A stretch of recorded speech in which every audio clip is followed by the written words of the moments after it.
Coming up on this week's show, is the VW Polo Vivo a good used buy for a first-time buyer? We advise a viewer on whether he should keep or flog his Ford Ecosport. And what to do when you find out that you've purchased a vehicle that has previously been involved in an accident. Hello and welcome to Buyer's Guide. We'll be tackling a fresh batch of your vehicle-related questions and queries once again.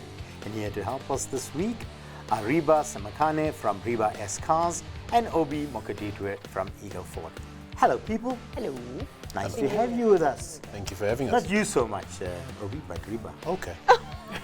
Welcome back, guys. Good to have you here and joining us today. Remember, if you'd like the panel's advice, you can send us an email to buyersguide@ignitiontv.co.za, or you can pop us a DM on Instagram @ignitiontv.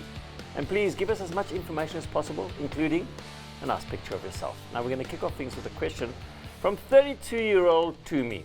He's a first-time buyer and he's in the market for a VW Polo Vivo sedan. He came across one for 169,000 Rand and he's rather curious about the pros and cons and the overall maintenance costs. Is this vehicle worth buying? Reba, Yes. you said earlier you drive a Polo. Yes, a Polo Vivo. You're also a bad driver. I think it's good. I think the Polo Vivo has cemented itself as a very great budget offering. It's practical, it's spacious, it's efficient also. And running costs are fairly low because I think we've had ours for the past 5 years or so. We haven't had any major breakdowns. Or Bravo, anything, and you it's still been- own it. Not been taken from you. No, it hasn't been taken because I know where to drive and when. I suppose that is a concern, obviously. That is very much a But not so concern. much the sedan. I suppose they'd like to nick the old Polo hatch. This is a sedan. Yes, even the sedan, I think in the sedan, guys, because you have a bigger boot as opposed to the hatch. Yeah. So I think in terms of space, he's sorted, and efficiency, I think that car just makes a lot of sense. Obi, what's your feeling on it? Look, like you said, it's from a maintenance point of view, it's a great vehicle. It's an all-rounder, relatively cheap to run. But I would steer him away from that and put him into something less, what's the word I'm looking for? Risky. Risky, yes. So you put him in a Toyota Corolla or something. No, not even that. Something very left field, like a Suzuki Desire, something like that. That's relatively less risky, and that's around about the same sort of budget. Yeah. That's what I would recommend. Let's don't forget, this is a Tiptronic. So maybe he wants an Auto. automatic. You do get a Desire in a auto, a 1.2. Is it a GL. desirable car though? It is I think it is. I think Yeah, it's an they're awesome good little car. cars. They're good little cars. They don't give a lot of issues. And again, they're not popular on the other side of Isn't the Vivo slightly bigger than the Desire though? it is. Could be. Yeah, it's The a more spacious Polo vehicle. sedan is slightly bigger than the Desire. Yeah. Look, I quite like this. You know, I agree with what you say. In terms of the mechanics of the Vivo, it's got the best mechanicals out of all the VWs because it's simple. Yeah. It's either a 1.4 or 1.6. There's no turbochargers on it. There's no clever technology in it. It's a good, simple car. It's relatively cheap to run. You know, you can get your local mechanic and fix it. He doesn't need any special tools or anything like that with it. It's simple and it's quite a good little car. Obviously, there are concerns about stealing, but that's not the car's fault. Yeah. You know, so if you want other recommendations, I agree with you, Obi. And I also quite like in this segment the Honda Ballard. If you Yeah. can find a Honda Ballard automatic, Yeah. you're going to take the theft risk out of it and bulletproof reliability.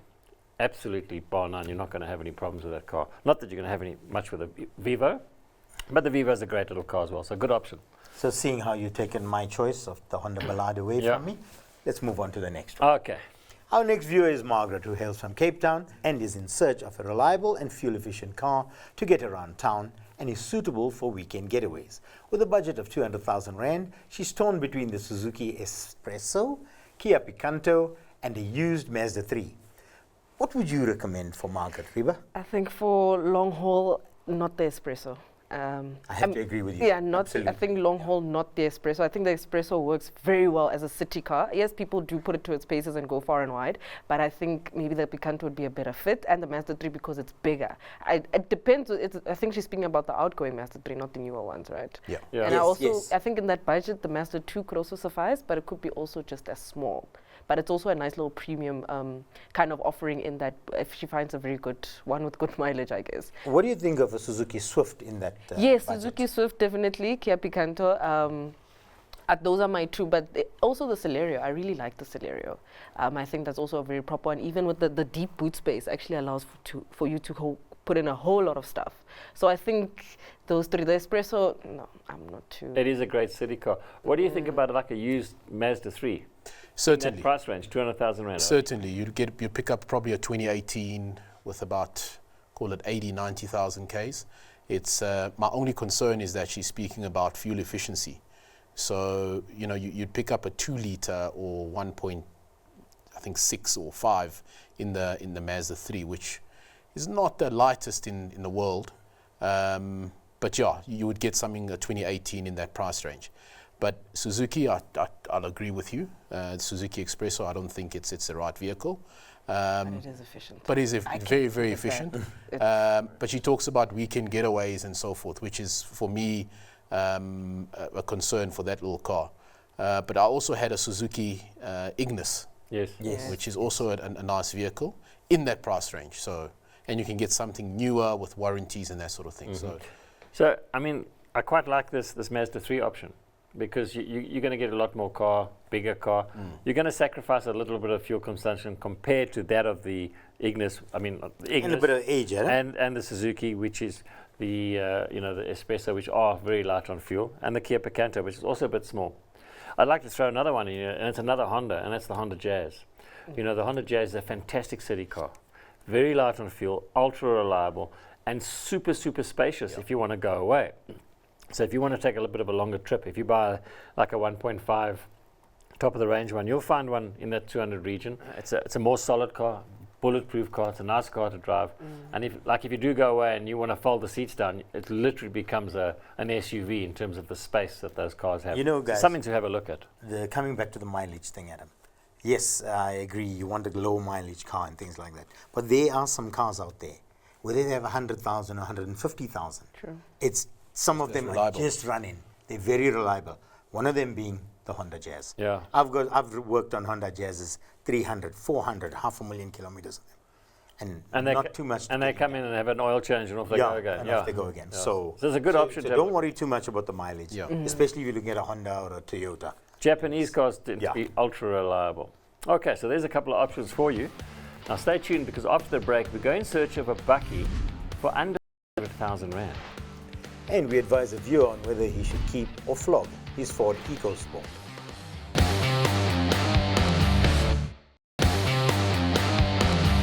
You're watching Buyer's Guide, and if you just joined us, welcome to this week's show. Batuke hails from Zambia and is a dedicated viewer of the show. Thank you.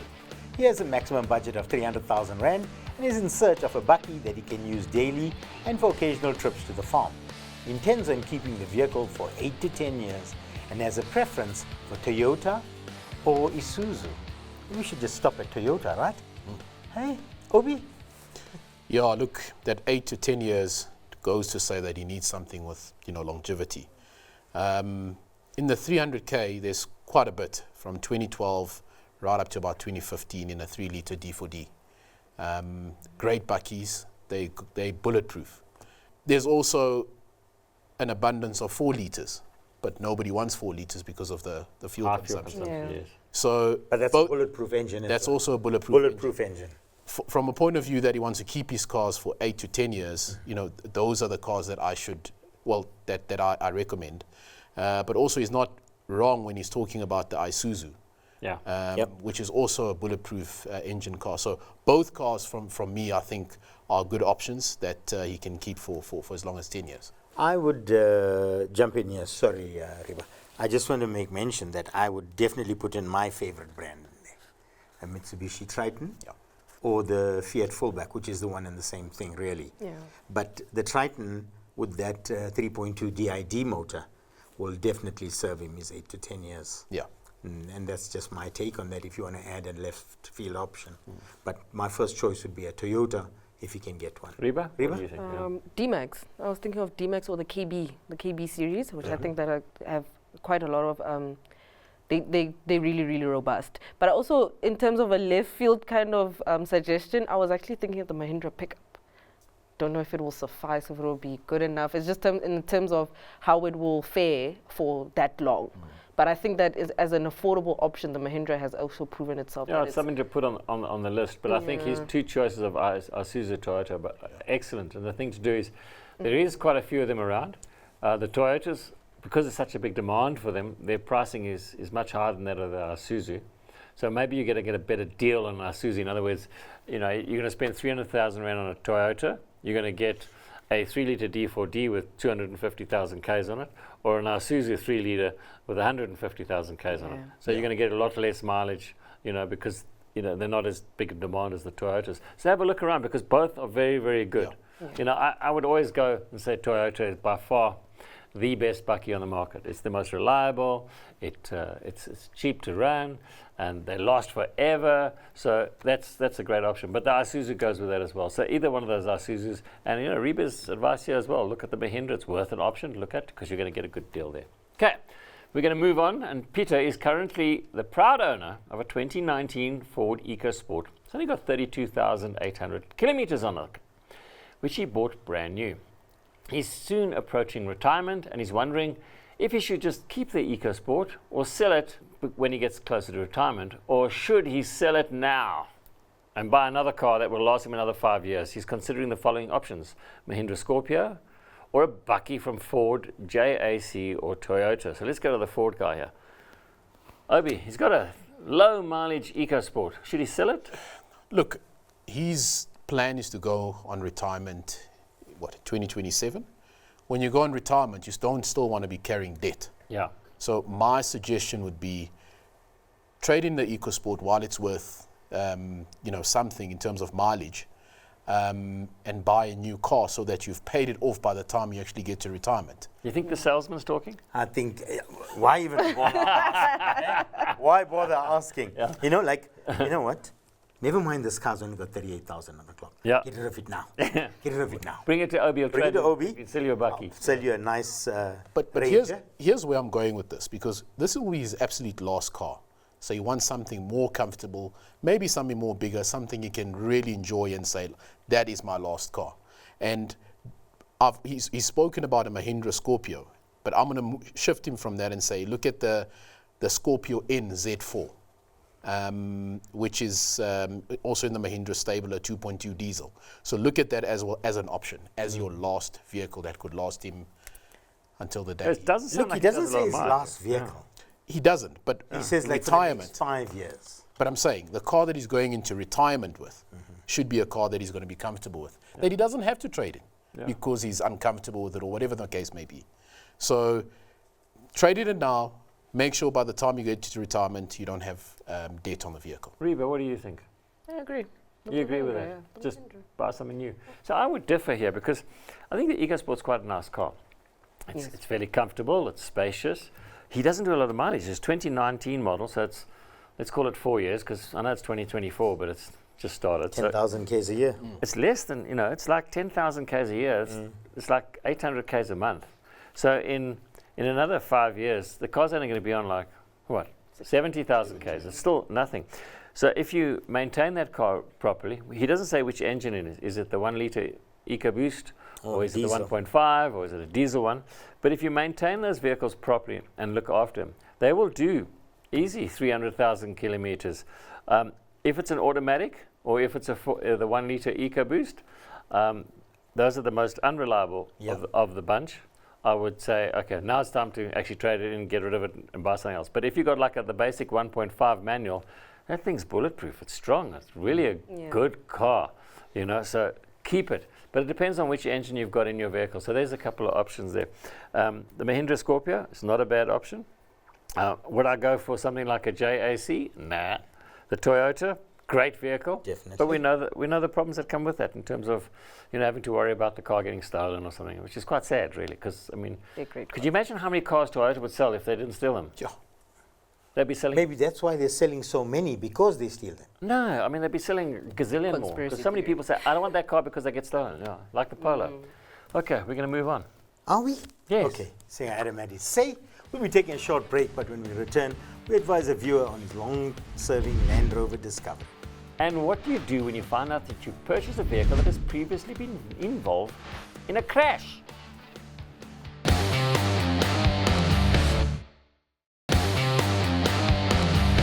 Welcome back to Buyer's Guide. Up next, we have a question from Eric, who is the proud owner of a fully paid off 2009 Land Rover Discovery 3 with just 240,000 Ks on the clock. The car's been serviced at an RMI approved workshop.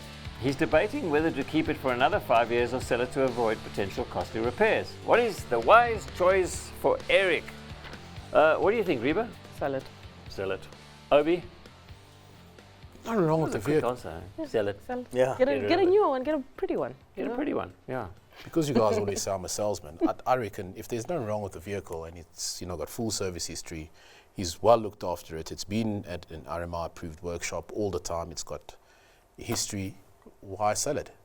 Yeah, so any of the niggles would have already been ironed out. Is that what you're saying? Correct. If it wasn't, yeah. And they're great cars. I had a different opinion on that. I would say, now get rid of it. But seeing as how you pointed that out, in other words, if it did have developed something, a problem with the suspension, It would have I'm gone up. assuming it would have been repaired and done.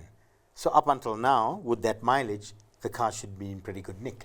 Well, I actually drive a Disco 4, which is the version after this, and we do a lot of Land Rover Discoveries in our workshop, and I must say, a Disco 3 is a great vehicle, but it does need a lot of attention. It needs regular servicing, and you will find at this sort of mileage that things do wear out. Like any car, 240,000 kilometers, doesn't matter what you got, even if it's a Toyota, things are going to break and wear out. So what you're going to start finding is you're going to have problems with your air suspension. The pump is going to fail and your shocks are going to fail if they haven't been replaced already. The cam belt on a vehicle is quite an expensive job to do because you've got to remove the whole body off the car, although there are some specialists that can fiddle around and change one of the belts without actually taking the body off, but it's a bit of a headache to do that. But so it's a hard one to say. I would say maybe keep the vehicle if you understand that you're going to spend a bit of maintenance on it, because to replace that vehicle you're talking Million. 400,000 Rand plus for a second-hand, let's say, a decent Disco 4. So understand that you're going to be spending money on it. It's fully paid off. Take $2,000 a month and shove it away. So if you've got maintenance to get done, that's fine. Because we've had some of these Discos in our workshop that have been properly maintained and looked after, and have done 500,000 Ks. So you can get that mileage out of them. But imperative, like every 10,000 kilometers have your oil changed in your engine. Every 60,000 kilometers have your gearbox oil replaced. Transfer case oils, diff oils, things like that. If there's any water leaks in them, attend to those immediately. You may find you have a problem with the air suspension. It's not ridiculously expensive to fix it. Maybe you're going to spend 20 grand on fixing that. It's not ridiculous when you look at the kind of vehicle. So if you understand that you're going to spend money on it, that's fine. Otherwise, Sell it. move on. Yep. Those are the two options, really. Okay. But like you said, Adam, Yeah. because I just got tired listening to the list you wrote. It's a lucky package. package. Yeah. All right. And finally, Bradley's wife bought a used Hyundai i10 in 2018 with approximately 8,000 kilometers on the clock from a dealer. At the time of purchase, the car lacked a service history. Now, as she considers upgrading the vehicle, the potential buyer inquired about the reason for the cancelled service plan. After contacting Hyundai SA, she learned that the car had been involved in a major accident which was never disclosed to her during her initial purchase. Feeling concerned about the safety of driving a potentially compromised car, she is unsure about how to proceed. Now, Obi, I come to you and say, Obi, I want this vehicle. You say, fine, let's do the paperwork. I'm absolutely sure about it. I say, Obi, it's all good. You say, Segi, it's all good. I haven't asked you directly, Obi, has this vehicle been in an accident? Is the onus then on me, and you don't have any problem with that? What is the thing here? So firstly, from any reputable dealer, when a vehicle is traded in, they do a thorough check. So every dealer should know that their vehicle has been in an accident or not. Okay. And they will decide whether they want to keep it or not. Or they want to keep it or not? Correct, because of things that come or arise after the purchase has been done. So I can only speak for what I do and what I authorize. So when a vehicle comes in, we do a thorough 160-point check and decide whether we're going to keep it. And everything that we do on that vehicle, we have a health check for the vehicle on delivery. The customer signs that to say, the dealership has done one fender, has repaired a door, has put 4 tires, has done this, has done that. So that's where the customer signs to say, I accept this vehicle the way it is, and I understand that the dealer has repaired this vehicle to get it to a showroom condition. So with regards to Bradley's wife, who bought a vehicle and what was never disclosed to her, first prize would be for her to go back to the dealership, have a meeting with them and see where can they sort the situation amicably with the customer. Give a dealer a chance to rectify whatever it is that they need to rectify. At times it's as easy as trading the vehicle in for another one, or the dealer accepting that we never disclose this to you. Or it also could be that a customer drove the car and repaired it somewhere and is now coming back to claim. I'm not saying this is the case here, but you do get situations like that. So first prize, sit down with the dealership and try and sort out the issue amicably. If not, there's also the motor industry ombudsman who can be the mediator in the situation to say, right, But this is what Remember, you need to I'm just going to jump in here, guys. Remember this? She bought this 2018. Yeah, that's what I was just going to mention. 5 years ago. Yeah. So you've been driving the car for 5 years. You haven't had a problem. Remember, a lot of cars have accidents. Now, how bad was the accident? Correct. Was it a rear end? So let's say it was a rear end. That means maybe they changed the rear bumper, the back of the vehicle, the tailgate, the sides and stuff like that. It doesn't really affect the reliability or the mechanicals of it. You don't know the sort of accident. Could be a side swap. Nothing serious. So you drove it for 5 years without a problem. Maybe it was written off, or because the parts were too expensive to actually make it an insurance claim. Because often the panel beaters will quote for an insurance company, oh, it's 100,000 Rand, but you can actually fix it for 25,000 Rand. So you drove it for 5 years without a problem. I don't think structurally that car is that bad. bad, yeah. So maybe what I would do is, you want to sell it to somebody else now who doesn't want to buy it because it's been in an accident. The next person will say, okay, go away, I'll sell it to somebody else. Find another buyer, it's an i10. No, but the policy wouldn't have been cancelled if the car was structurally fine. No, but sometimes what happens is that, like I say, you'll have an accident and then the quote is coming to too high a value for the insurance to repair it, so they write it off. Then the panel beater buys it and he puts a second-hand door on there and he puts a second-hand fender on there from a crash car. Bring the cost down, fix it. It's not that it's structurally damaged. It still could be in reasonably good condition. So I wouldn't panic too much about that. If the buyer doesn't want to buy it, that knows it's had an accident, move on. It's 5 years. You can just get yourself into stress for this whole thing. I wouldn't panic too much about it because if it had been a problem not properly repaired, it wouldn't have been driving for 5 years. It would have fallen apart long ago. And unfortunately, just like that, we've come to the end of another episode. Reba, Obi, once again, it's been a great pleasure having you here. Thank you for taking time out of your busy schedule to join us here today. Until next time, remember to keep left, pass right. Please keep it safe on the roads.